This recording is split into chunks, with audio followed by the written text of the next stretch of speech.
Shalom, shalom à tout le monde, chers internautes, vous qui nous suivez. Nous sommes encore revenus dans notre émission que la Bible parle de Samuel Donga Ministry, présentée par moi, votre pasteur Trésor au Pangwa Rotterdam. C'est un nouveau jour, un nouveau départ. Nous allons parler d'autres choses, comme vous saviez. Nous sommes toujours là pour vous chercher des informations, afin que le peuple de Dieu, que vous soyez à la maison, que vous soyez partout, que vous puissiez avoir quelque chose, que vous ne soyez pas toujours obligés de vous déplacer, mais que l'évangile se déplace jusqu'à vous. Parce qu'un jour, Jésus a dit à Jachée, après l'avoir cherché, il dit: Jachée, descends aujourd'hui, je vais manger chez toi. Donc comme aujourd'hui, par cette émission de laquelle la Bible parle, nous voulons faire venir l'évangile dans vos maisons, afin que vous soyez toujours connectés avec le ciel, parce que nous sommes à la fin de temps. Le Christ revient bientôt, nous ne savons pas quand, il a dit il viendra comme un voleur, mais dit que nous devons être prêts, nous ne devions pas faire comme les 5 vierges folles, mais nous devions toujours avoir nos huiles alimentées, afin que chaque fois nous puissions être sûrs que si aujourd'hui la trompette sonnait, nous serons enlevés et nous allons aussi l'écouter dans notre esprit. Vous savez très bien que je ne présente pas cette émission seule. Je suis toujours avec Maman Bijouti, Maman Nzambi qui est ici avec moi, que je vais présenter, je vais saluer pour vous. Bonjour Maman Bijou. Bonjour Pasteur. Comment vas-tu? Oui, je vais bien. C'est un nouveau jour. Oui, comme d'habitude. Aujourd'hui, je crois vraiment que nous serons bénis encore. Oui, voilà, aujourd'hui c'est un nouveau jour. Nous avons reçu un homme de Dieu qui n'est plus à présenter. C'est un homme de Dieu qui a la matière, la connaissance de la Bible, je vais dire. Il est passé ici la fois dernière, il nous a parlé d'un thème qui vous avait béni sûrement, si vous regardez dans notre site. Aujourd'hui, il est revenu parce qu'il a les soucis de redorer l'image ternie de l'Église, des enfants de Dieu qui sont dans le noir. Il veut apporter juste la lumière. Il n'est pas là pour parler de lui-même, il n'est pas là pour se glorifier. Il m'a dit, il vient pour faire la gloire de Christ. Comme c'est un homme de Dieu appelé pour défendre l'Évangile, il est venu encore aujourd'hui, enfin de défendre l'Évangile, parce que la Bible dit, le ministère que nous avons, ce n'est pas seulement par la démonstration de la parole, manger et boire. Il faut aussi démontrer la puissance de la parole, la connaissance, la vraie révélation de la Bible. Bonjour, Pasteur Philippe. Bonjour. Comment allez-vous? Très bien par la grâce. Nous sommes encore contents de vous recevoir. On vous a attendu longtemps. Ah non, bon, comme on a d'autres activités aussi, donc voilà, ça nous a pris un peu de temps. Voilà, et c'est aussi pour permettre à ceux qui suivent de pouvoir digérer le message. Ouais. Mais nous croyons que Dieu aidant, nous serons en tout cas au moins une fois le mois, on va passer ici sur votre plateau. En tout cas, sinon, pour nous, c'est toujours un plaisir de vous recevoir. Et ça sera toujours un plaisir de vous recevoir parce que ici, dans quelle la Bible parle, nous recevons des gens qui ont la Bible, qui font parler la Bible. Nous ne voulons pas recevoir des gens qui veulent faire parler d'eux-mêmes. Comme vous avez enseigné l'autre jour, tu parles de tes vêtements, tu parles de ce que tu es, combien de fois tu as fait tomber les gens, combien de fois tu as duré dans le ministère, tu as voyagé, tu as acheté des jets privés. Mais vous voulez plus parler de la connaissance de la Bible, le fondement. Oui, c'est ça l'objectif. Paul dit, nous ne nous prêchons pas nous-mêmes, c'est Christ que nous prêchons. Donc, un vrai serviteur de Dieu doit prêcher Christ. Voilà, pasteur, aujourd'hui, vous êtes revenu encore avec un thème très puissant sur le mari des veuves. Il n'y a pas, la femme des veuves, seulement le mari des veuves. J'ai entendu quelqu'un poser cette question. Pourquoi il n'y a pas la femme des veuves, seulement le mari des veuves? Et c'est votre thème d'aujourd'hui. Oui, en tout cas, ça paraît être une question bête, mais c'est une question qui a son pesant d'or. Oui. Pourquoi? Parce qu'en répondant, on pourra comprendre pourquoi il y a seulement Dieu comme étant le mari de veuve. Et qu'est-ce que cela voudrait dire? Et nous voulons d'emblée dire, hein, quand on se pose des questions, c'est alors qu'on comprend les choses. Est-ce que vraiment Dieu est le mari de veuve? On peut se poser cette question. Donc, il suffit qu'une femme soit veuve pour que Dieu soit son mari. Nous disons non. Ouais, donc, maintenant, les femmes qui sont veuves, Dieu est leur mari. Et celles qui ne sont pas veuves alors, Dieu est qui pour eux? Il n'est pas leur mari. Vraiment. Donc, vous comprenez? Donc, vous allez comprendre que ce sont des écrits, des paroles qui sont simples. Mais comme nous avons toujours dit que la lettre tue, mais l'esprit vivifie. Et nous disons ceci, lorsque vous ne comprenez pas ce message, cet enseignement, vous pouvez réellement être victime, n'est-ce pas, des prédateurs. Parce que la Bible démontre, le Seigneur dit qu'il reproche les pharisiens lorsqu'il leur dit que voilà, vous sillonnez, n'est-ce pas, les maisons et vous dévorez, n'est-ce pas, les veuves. Pourquoi on dévore les veuves? Je lis l'écriture dans Matthieu chapitre 13. Matthieu chapitre 13 au verset 14. Malheur à vous, scribes et pharisiens, hypocrites, parce que vous dévorez les maisons de veuves et que vous faites pour l'apparence de longues prières. À cause de cela, vous serez jugés plus sévèrement. Vous voyez déjà une personne qui a perdu son mari et que lorsque vous venez, vous lui dites que Dieu, n'est-ce pas, est son mari. Or, Dieu est esprit. Donc, vous comprenez, par là, la personne va sous-entendre que, bon, qui peut représenter valablement Dieu si ce n'est que l'homme de Dieu. Et ainsi, l'homme, n'est-ce pas, au travers cette écriture, commence à s'introduire chez la veuve, parce que l'homme comprend que la dame est libre maintenant. Et elle a des soucis, n'est-ce pas? Et c'est pour pouvoir réellement dévorer comme ça les veuves. Donc nous disons que c'est important de savoir le mari de veuve veut dire quoi. C'est très important, parce que vous allez comprendre que si vous ne comprenez pas cela, vous allez être victime de tels prédicateurs. Or, il est dit ceci dans la parole du Seigneur. Le Seigneur dit que en Israël, il y avait plusieurs veuves. Mais Dieu n'envoya pas Élie vers ces veuves-là. Dieu avait-il oublié qu'il était le mari de veuves? Donc, pasteur, si je comprends bien, le mari des veuves, là, ce n'est pas littéralement comme c'est écrit mari des veuves. Si c'était littéralement, c'est que les femmes qui ne sont pas mariées ou bien qui ont encore leur mari, Dieu n'est pas leur mari. Voilà. Et les hommes maintenant. Alors, voilà. Et les hommes qui ont perdu leur femme. Alors, dites-nous alors, qu'entendez-vous par ce thème-là, le mari des veuves, et pourquoi ce thème? Voilà. Donc, vous comprenez déjà, nous avons posé ces questions pour que nous puissions quitter l'entendement littéral. Croire que Dieu est le mari d'une femme qui perd son époux. Non, nous disons que ce n'est pas ça vraiment l'entendement que nous devons avoir, car la lettre tue, nous le répétons, mais l'esprit vivifie. Or, de quelle veuve le Seigneur parlait? Nous prenons l'écriture de toujours Luc, là où nous avions évoqué, pour que vous puissiez comprendre que c'est Dieu qui fait lui-même, n'est-ce pas, cette connexion-là. Luc chapitre 4.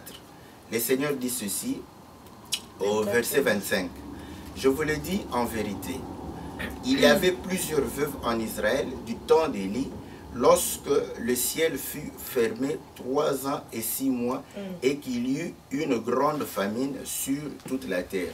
Et cependant, Élie ne fut pas envoyé vers aucune d'elles, si ce n'est vers une femme veuve à Sarepta. Donc, vous voyez, et le Seigneur démontre que la veuve, n'est-ce pas, dont le Seigneur a pris soin, parce que quand on dit il est le mari ou le défenseur de veuve, c'est le Seigneur qui prend soin de la veuve.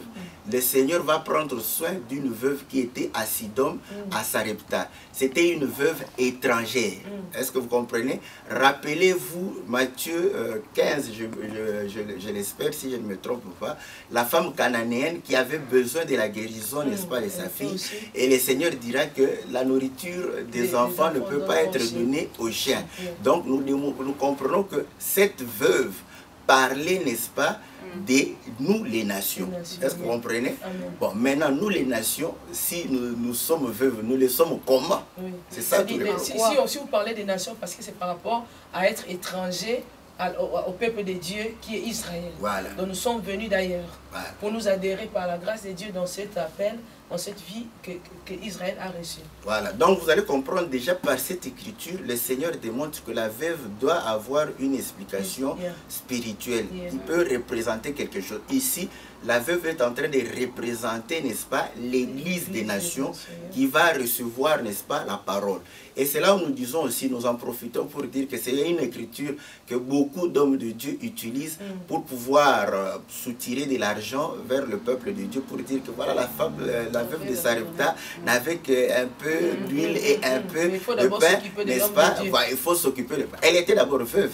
Bon, moi je ne suis pas veuve. Comment tu prends cette écriture pour pouvoir m'exhorter?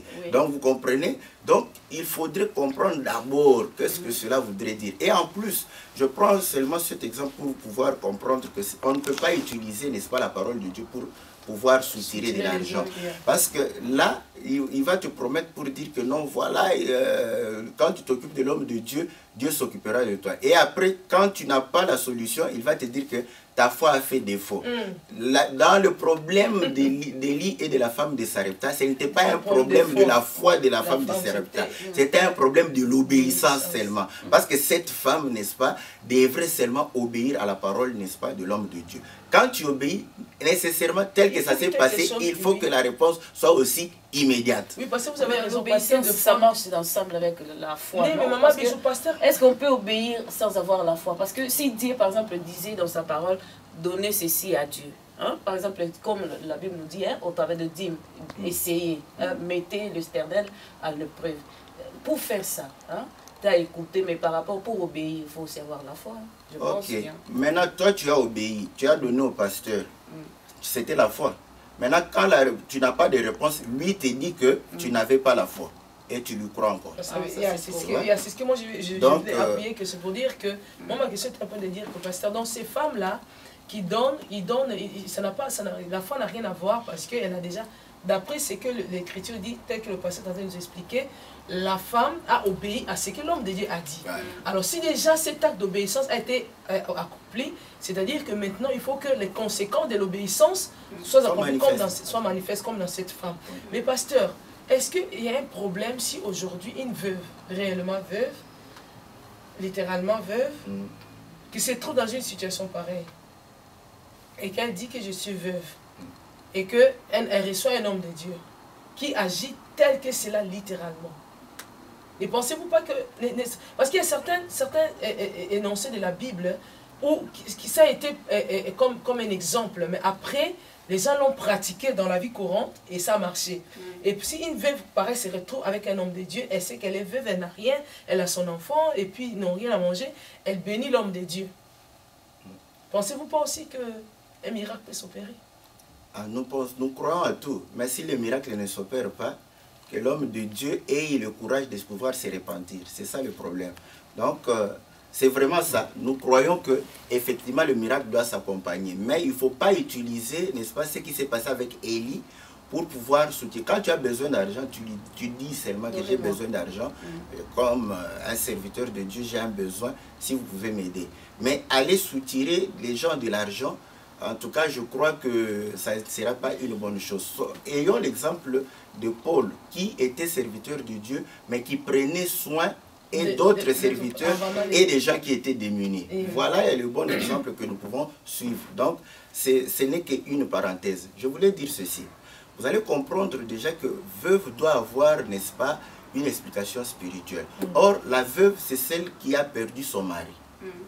Maintenant, le mari est défini par le Seigneur comme étant le chef de la femme. De la femme. D'abord, voilà. Je sais que parfois les mamans ont des difficultés à pouvoir dire amen à cela, mais c'est ce que le Seigneur a établi. C'est la parole de Dieu. C'est Dieu qui a établi le mari comme étant le chef de la femme. Amen. Écoutez-moi, maman, vous qui m'écoutez, moi je vous dis en tant que femme, j'accepte, oui et amen, que l'homme est le chef de la femme. Et puis ça te protège toi-même, maman, si tu reconnais le mari étant chef. Ok. Et Paul renchérit pour dire, est-ce que nous parlons seulement des personnes mariées? Il dit, ce mystère est grand. Je le dis par rapport à Christ et à son Église. Donc le mariage, c'est un mystère qui doit s'expliquer par rapport à Christ et à son Église. Est-ce que vous comprenez? Donc vous allez comprendre une chose, que le Seigneur étant le chef c'est celui qui domine. Est-ce que vous comprenez? Donc maintenant nous allons comprendre que avant que le Seigneur ne puisse réellement prendre, n'est-ce pas, nous comme étant membres de l'Église, c'est que nous étions femmes de quelqu'un. Est-ce que vous comprenez? Nous sommes déjà, nous ne parlons plus de la veuve, hein, de celle qui a perdu littéralement. Donc vous allez comprendre. Donc nous définissons, et puis quand nous définissons les choses, nous voulons les définir de manière spirituelle. Même le mari, nous voulons les définir de manière spirituelle. Donc nous disons que par rapport à Christ et à l'Église, c'est Christ qui est le mari et l'Église est l'épouse. Et vous allez comprendre que c'est Christ qui est le chef, c'est lui qui domine. Donc prenons cette définition. Et Pierre le dit aussi dans 1 Pierre chapitre 3, il dit que la femme c'est le sexe faible. Est-ce que vous voyez? Maintenant on peut se poser des questions. Est-ce que toutes les femmes sont faibles? Nous disons non. Il y a des femmes costauds, il y a des femmes qui peuvent te tabasser, non, toi un homme. Donc vous comprenez que nous ne pouvons pas rester dans la compréhension littérale. Or, sortons un peu de ce que vous venez de dire. Les femmes costauds qui peuvent tabasser les hommes, est-ce que c'est permis ça? Bon, ce n'est pas permis. Donc déjà, ce n'est pas permis à un homme qui soit costaud de tabasser sa femme. Donc, à combien plus forte raison qu'une femme qui soit costaud doit tabasser encore son mari. Celle-là doit être vraiment très possédée pour cela. Donc, pour faire ainsi, nous disons ceci. Donc, littéralement, naturellement, nous voyons des femmes qui sont beaucoup plus robustes, plus costauds que les... La faiblesse, vous allez comprendre, est liée au péché. Est-ce que vous comprenez? Or, lorsque vous péchez, le Seigneur dit que vous êtes esclave. Donc, vous êtes dominé. Donc, l'esclave ne demeure pas toujours dans la maison. Il est dominé par le péché. Est-ce que vous voyez le véritable mari? N'est-ce pas? Donc, vous allez comprendre maintenant que le péché, vous comprenez, nous ne définissons pas seulement le péché de manière simple. La Bible dit que le péché, n'est-ce pas, a saisi l'occasion par la loi pour pouvoir réellement me séduire. Lorsque nous rentrons au commencement, vous verrez que le péché était sous forme, n'est-ce pas, d'un être. C'était le serpent. Est-ce que vous comprenez? A pris occasion au travers la loi qui a été donnée, tu ne mangeras pas l'arbre de la connaissance du bien et du mal, pour pouvoir produire en Ève la convoitise. Donc vous comprenez qu'il s'agit du diable, parce que c'est le diable, n'est-ce pas, qui domine sur nous au travers le péché. D'où pour que nous puissions, n'est-ce pas, être veuves, vous comprenez, il faudrait crucifier, n'est-ce pas, la chair. Parce que la nourriture du diable, nous rentrons toujours au commencement, tu mangeras, n'est-ce pas, la poussière tous les jours de ta vie. Les serpents, gloire au Seigneur, parce que nous répétons, il y a des chaînes spécialisées qui ont fait des émissions, ils ont suivi toutes sortes de serpents. Aucun de ces serpents ne mangera la poussière, n'est-ce pas? Donc, de quelle poussière on parlait? Tu es poussière, tu retourneras la poussière. On parlait de la chair. Voilà pourquoi la nourriture du diable, c'est la chair. Il domine sur la chair. Donc, vous comprenez? Le serpent, même en question aussi, il ne mange que la chair. Il avale les grosses viandes, il avale les personnes. Il ne mange pas la poussière, il mange aussi la chair. C'est ce que je dis. Quand nous regardons les serpents, ils ne mangent pas la poussière. Les hommes, ils mangent les grosses. Voilà. De quelle poussière on parlait? Donc, on parlait parce que le Seigneur parlait, n'est-ce pas, au serpent ancien, le diable. Donc, la nourriture du diable, c'est le plaisir de la chair. Donc, nous comprenons que lorsque vous marchez selon le plaisir de la chair, n'est-ce pas, vous êtes dominé par le diable. Vous avez pour mari le diable. Est-ce que vous comprenez? Pour que le Seigneur puisse réellement devenir ton mari, c'est là où vous allez comprendre qu'il est le mari de veuve. Parce que si tu n'es pas veuve, il ne sera pas ton mari. Alors, parce que qui est veuve alors? C'est celui, n'est-ce pas, comme la Bible le dit dans Romains chapitre, je crois, 8, Romains chapitre 8, la Bible dit ceci: pour condamner le péché, pour condamner le mari qui nous domine, n'est-ce pas? Qu'est-ce que le Seigneur a fait? Romains chapitre 8, au verset 2. En effet, la loi de l'esprit de vie en Christ Jésus m'a franchi de la loi du péché et de la mort. Car chose impossible à la loi, parce que la chair la rendait sans force. Dieu a condamné le péché dans la chair en envoyant à cause du péché son fils, son propre fils, dans une chair semblable à celle du péché. Or, Romains chapitre 7, écoutez ce que Paul est en train de pouvoir dire au verset, n'est-ce pas, 22. Car je prends plaisir à la loi de Dieu selon l'homme intérieur. Est-ce que vous comprenez? Nous rentrons au commencement. Dieu bénit l'homme, n'est-ce pas? Il est béni. Vous comprenez? Dans un terme général, il va prendre femmes et hommes, les mêler, femelles et mâles, les mêler dans le terme homme. Or, ici, nous sommes en présence de deux hommes, l'homme intérieur et l'homme extérieur. Mais qui domine qui? Quand on est sous le péché, c'est l'homme extérieur qui domine l'homme intérieur. Qui est le mari? C'est l'homme extérieur. D'où, pour devenir veuve, il faut que l'homme extérieur soit terrassé. Voilà pourquoi il dit, Paul désirait être veuve. Paul, il dit ceci. Voilà, il dit, je sens en moi, n'est-ce pas, la douceur, parce que l'homme intérieur est toujours doux. Donc, nous sommes dans Romains chapitre 7, au verset J'étais en train de lire quel verset? Verset 22. Car je prends plaisir à la loi de Dieu selon l'homme intérieur. Mais je vois dans mes membres une autre loi qui lutte contre la loi de mon entendement et qui me rend captif de la loi du péché qui est dans mes membres. Misérable que je suis, qui va me délivrer de ce mariage? De ce corps. Vous comprenez? Qui va me délivrer de ce mariage? Pasteur, dans les chers internautes, vous qui venez de nous rejoindre maintenant, vous voyez, nous sommes dans la joie. Je suis en train de rire parce qu'il y a des révélations qui se disent ici. Nous sommes en train de parler avec le pasteur Philippe de le mari des veuves. Alors, la plupart des fois, nous savons, c'est un mot que tout enfant de Dieu, beaucoup de femmes, même les veuves, ils savent, Dieu est le mari des veuves. Et erronément, si je vais dire d'une façon erronée, les gens l'ont prise littéralement. Et tu vas voir toute veuve qui se prend, Dieu est mon mari, parce que je suis le mari des veuves.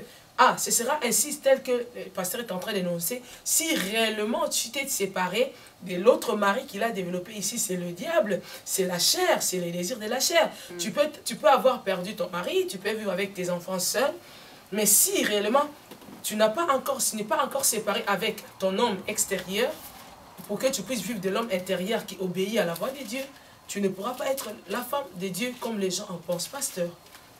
Alors, nous voulons savoir encore un peu plus sur ces maris-là qu'on doit se séparer. Comment faire pour se séparer de ces maris? Et quand est-ce que se passe le divorce avec l'autre mari? Voilà. Ou quand est-ce qu'il mourra? Voilà. Romains toujours chapitre 7. Écoutez très bien. Nous sommes au verset 1. Ignorez-vous, frères, car je parle à la manière des gens qui connaissent la loi et que la loi exerce son pouvoir sur l'homme aussi longtemps qu'il vit. Écoutez bien, parce que Dieu va parler du mariage ici. Ici, c'est le calcul de Dieu. Les équations sont compliquées. La logique rationnelle peut nous terrasser ici. Écoutez, tu vois, c'est la loi qui va dominer. En fait, c'est la loi qui est en fait le mari, par rapport à ce que nous avions défini. Mais celui qui doit mourir, c'est l'homme. Vous voyez, c'est un peu compliqué par là. Donc, il faut être attentif. Ainsi, une femme, vous voyez, il part directement par rapport à la femme. Ainsi, une femme mariée est-elle liée par la loi à son mari tant qu'il est vivant. Mais si le mari meurt, elle est dégagée de la loi qui l'a liée à son mari. Si donc, du vivant de son mari, elle devient la femme d'un autre, elle sera appelée adultère. Il y a des adultères spirituels. Mais pasteur, si je comprends bien, si en lisant, en vous écoutant développer ces textes d'une façon spirituelle, ça veut dire que par rapport au mariage même, oui, parce que ici, Dieu parle ainsi pour sortir ces mariages spirituels qu'il parle avec le péché, avec Satan et de revenir à Christ. Mais aussi les gens disent dans le mariage courant de l'homme et la femme, ça dit on prend l'homme et la femme, on dit que aussi longtemps l'homme est vivant, la femme est liée à ses maris. Ok? Alors pourquoi est-ce qu'on va encourager le divorce en cas d'adultère? Ah, bon, ça c'est un autre sujet. Retenons ça. Bon, je réponds directement aussi.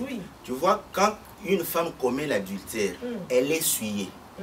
Pour ne pas souiller son mari, voilà pourquoi Dieu permettait à ce qu'on puisse la réduire. Et que va faire cet homme après le divorce?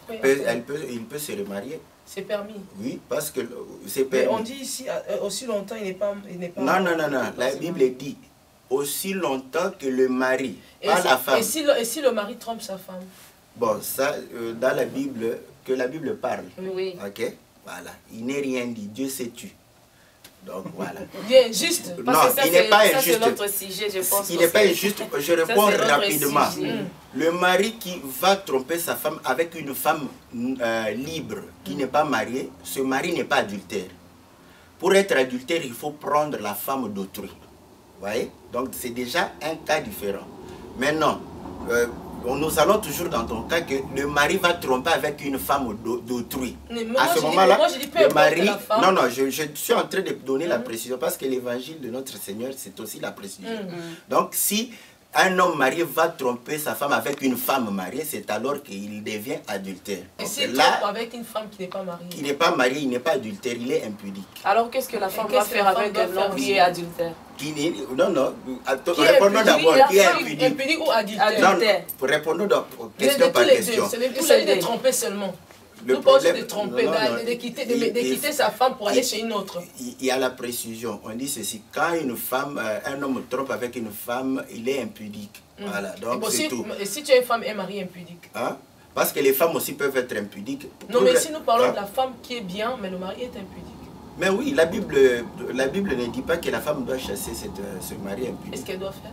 Elle doit prier. Écoutez, chers internautes, dans ces thèmes de mari et la femme, donc on sous-entend que moi, en tant que femme, je sais que la femme qui a un homme, aller vers un autre homme, c'est très sale, c'est très impur. Ça, je le sais. Mais cependant, la position de l'homme qui va chez un autre jusqu'aujourd'hui, Dieu, s'il vous plaît, éclaircissez-nous, parce que ça devient un peu comme si la femme a un cœur de supporter. Comme on appelle la maman, elle est une maman, elle supporte, elle va aussi supporter. Mais l'homme, dès qu'on touche, il ne supporte pas passer ce n'est même pas par rapport à ça. Je voudrais préciser, nous sommes disposés. Vous pouvez toujours nous appeler pour parler de ce sujet-là. Ça, on va parler de ça après, parce qu'on vient un peu à notre sujet d'aujourd'hui. Je voulais un peu que vous éclaircissiez un peu, parce que vous avez dit que la veuve que la Bible parle ici, ce n'est pas la veuve qui a perdu son mari, non, c'est pas physique, mais c'est spirituel.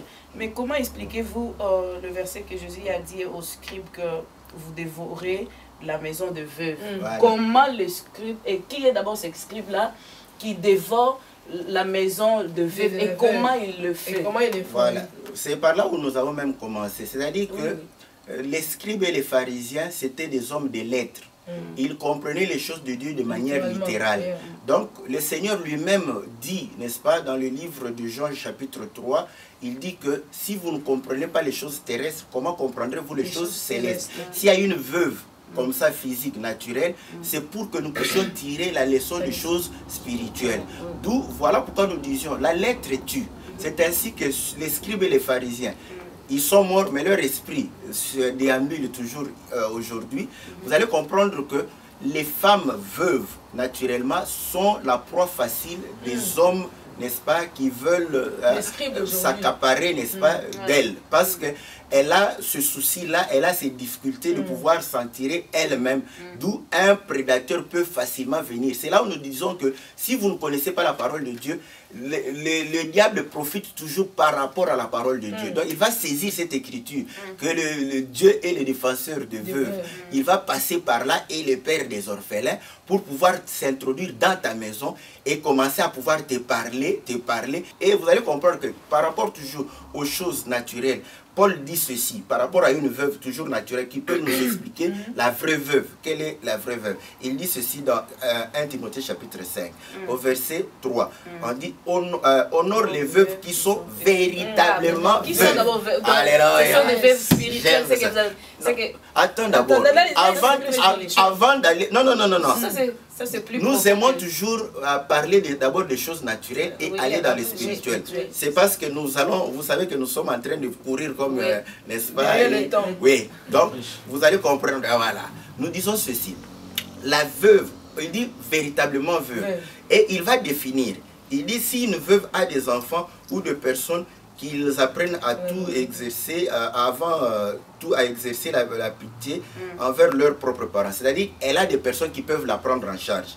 Donc, il dit que normalement, une veuve doit être seule. Vous voyez? C'est comme ça qu'il faut prendre soin d'elle.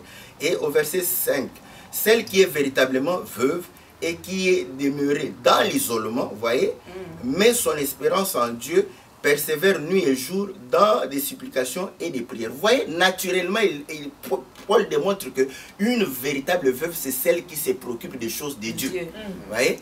Donc, c'est naturel. Or, il y a d'autres veuves, mais il démontre que les veuves, voilà pourquoi il dira, celles qui sont jeunes, parce que la passion de la chair monte en elle, elles ne doivent pas être classées parmi les veuves. Mais elle est veuve, elle a perdu son mari. Mais les passions de la chair, vous voyez que ça lie maintenant les spirituels. Tant que les passions de la chair sont en toi, tu ne peux pas être veuve, même si physiquement tu es veuve. Nous disons ceci, au verset 6. Mais celle qui vit dans les plaisirs est morte, quoique vivant. Vous voyez? Donc Dieu est le Dieu des vivants. Donc vous allez comprendre que Dieu ne peut pas s'attacher à une telle veuve physique, mais qui vit dans le plaisir. La Bible dit, si quelqu'un a... voilà, je saute le verset, au verset 9. Qu'une veuve, pour être inscrite sur le rôle, n'ait pas moins de 60 ans. Qu'elle ait été femme d'un seul mari. Alléluia. Vous savez que les femmes européennes, même à 60 ans, cherchent on les appelle des cougars. Et vous croyez que c'est seulement les chiffres 60 ans? Non. Ah, vous voyez que... Mais papa, si vous la véritable veuve, quand est-ce qu'elle est honorée? Parce que la Bible dit d'honorer, c'est la veuve qui est véritable. Voilà. Donc, selon les conditions ici, une véritable veuve, c'est celle qui a atteint 60 ans, qui a pris soin, n'est-ce pas, des saints, qui a pu élever, n'est-ce pas, ses enfants. Celle-là, on lui rend ce qu'elle a donné aux saints, ouais, de manière naturelle. Non, moi je veux être dans le spirituel. Dans le spirituel, oui, maintenant, j'ai dit quand est-ce que la veuve véritable est honorée dans le spirituel. Voilà. Maintenant, elle est honorée lorsqu'elle accepte de mourir, de faire mourir sa chair. Oui. Ouais. Voilà pourquoi nous étions, n'est-ce pas, dans le livre de Romains, chapitre 7, n'est-ce pas, où on était en train de parler. La Bible dit ceci, au verset 5. Si donc du vivant de son mari, elle devint la femme d'un autre homme, elle sera appelée adultère. Mais si le mari meurt, elle est affranchie de la loi, de sorte qu'elle n'est point adultère en devenant la femme d'un autre. De même, mes frères, voilà. De même, mes frères, vous les vraies veuves, vous aussi, vous avez été par le corps de Christ mis à mort en ce qui concerne la loi, pour que vous apparteniez à un autre, à celui qui est ressuscité des morts, afin que nous portions des fruits pour Dieu. Car lorsque nous étions dans la chair, les passions des péchés provoqués par la loi agissaient dans nos membres, de sorte que nous portions des fruits pour la mort. Mais maintenant, nous avons été dégagés de la loi, étant morts à cette loi sous laquelle nous étions retenus, de sorte que nous servions dans un esprit nouveau et non selon la lettre qui a vieilli. Voilà la personne que Dieu va honorer, la veuve que Dieu va honorer. Ça c'est merveilleux, mais encore une chose, parce que même Jacques nous parle que la bonne religion existe de visiter les veuves, les orphelins. Quand on parle, ça c'est physique, non? Ouais. Ça c'est ce qui se voit, oui. Mais spirituellement, ça s'est fait comment? De visiter les veuves qui est véritable. Voilà, parce que c'est là où je dis, si jamais tu fais mourir les passions de la chair, oui. Tu es une véritable veuve. Oui. Et lorsqu'on te visite, n'est-ce pas, on visite une veuve, on visite un orphelin, voilà. Donc, c'est ça sur le plan spirituel. C'est pas une visite qui est spirituelle, parce qu'elle est déjà spirituelle. Ça doit être aussi spirituel. Parce que les enfants de Dieu, n'est-ce pas, nous représentons les veuves, nous représentons les orphelins, nous représentons les seigneurs. Voilà, en rendant visite aux enfants de Dieu, en soutenant ces enfants, vous rendez un bon culte au Seigneur, vous faites une bonne religion. Pasteur, il y a deux fois, littéralement, une femme qui est veuve de 3 maris. Et dans le spirituel, c'est comment? Parce que la nature, c'est elle qui nous enseigne aussi.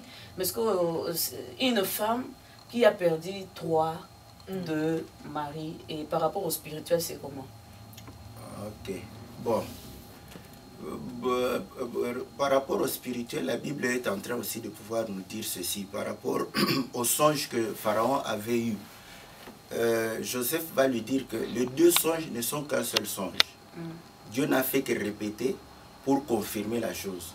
Donc, vous allez comprendre que quand tu as ceux qui ont pris plusieurs maris, parce que c'est écrit aussi, pour que la femme soit enregistrée comme veuve, prise en charge par l'Église, elle ne devrait être que femme d'un seul mari. Si elle était déjà mariée par plusieurs hommes, on la déclasse par rapport à cela. Donc, nous comprenons que ça pouvait arriver. Et là, nous comprenons que celle qui a été ainsi, elle est en train de témoigner que nous aussi, dans notre vie, on a cru, n'est-ce pas, abandonner les diables. Bon, je vais que mes amis catholiques puissent m'excuser, parce que nous savons que nous tous qui avons quitté l'église catholique, nous lançons des pierres par là. Donc je prends. quelqu'un qui sort de l'église catholique croit avoir abandonné un mari. Et il va se retrouver, n'est-ce pas, dans ce que nous appelons les binzam-binzam. Donc, il se retrouve encore avec un autre mari qui n'est pas différent du premier mari. C'est le même mari, vous voyez. Mais Dieu est en train de pouvoir répéter cela pour démontrer que c'est le même mari, mais qui a pris d'autres formes. C'est comme ça que le diable aussi prend d'autres formes pour pouvoir dominer sur nous. Mais pour l'éclaircissement, avant même... Tu sais que le diable se déguise en ange de lumière. Donc il peut te dominer comme étant un ange de lumière. Mais c'est le diable qui est en train de pouvoir parler. Mais avant même que Pasteur prenne la parole, mais j'aimerais aussi, parce que vous le bien le monde qu'une femme, que l'église doit prendre soin, Isaka ou Azala qui est mariée d'un seul homme, c'est ça, non? Mais supposons que cette femme-là était vraiment officiellement mariée et que ces maris-là sont morts. Oui, c'est pas un problème, parce qu'elle a eu cette possibilité d'avoir plusieurs maris. C'est comme ça qu'on est en train de pouvoir dire que on l'exclut, n'est-ce pas? Parce qu'on trouve que elle a les passions. Lié avec son mari là est déjà mort, non? Lorsqu'il est mort, c'est mort. Voilà, la Bible dit ceci. Je reviens vite dans Ephésiens chapitre, c'est 1 Timothée chapitre 5. Vous allez voir que la réponse est donnée clairement là-bas. On dit ceci.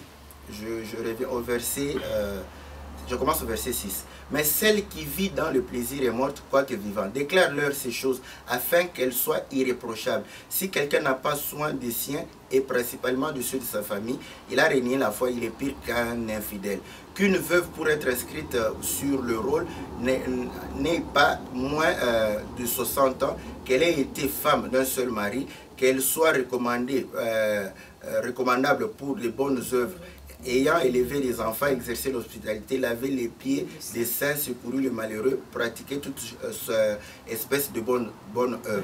Mais refuse les jeunes veuves, car lorsque la velupté, n'est-ce pas, les détache du Christ, elles veulent se marier. Tu vois, celle qui était veuve une première fois, elle s'est détachée, parce que vous allez comprendre que Anne, la prophétesse, qui a témoigné lorsque le Seigneur était présenté, n'est-ce pas, dans le temple. Elle a témoigné après le témoignage de Siméon. Hein? Donc vous allez comprendre que elle était veuve. Elle n'a vécu que 7 ans avec son mari et elle s'est attachée, n'est-ce pas, à l'œuvre de Dieu. Donc vous allez comprendre que celle qui va se détacher pour l'œuvre de Dieu, ce sont les passions de la chair.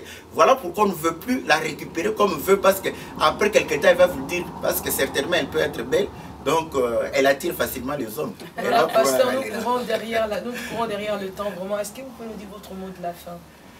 De point virgule, parce que vous savez qu'on met toujours un point virgule. L'enseignement sur la mari de veuve, n'est-ce pas? C'est des Genèse à Apocalypse, n'est-ce pas? Donc, vous allez comprendre que, nous disons ceci, vous allez comprendre que prêcher littéralement que Dieu est le mari de ceux qui ont perdu leur époux, c'est rendre un faux témoignage à Dieu.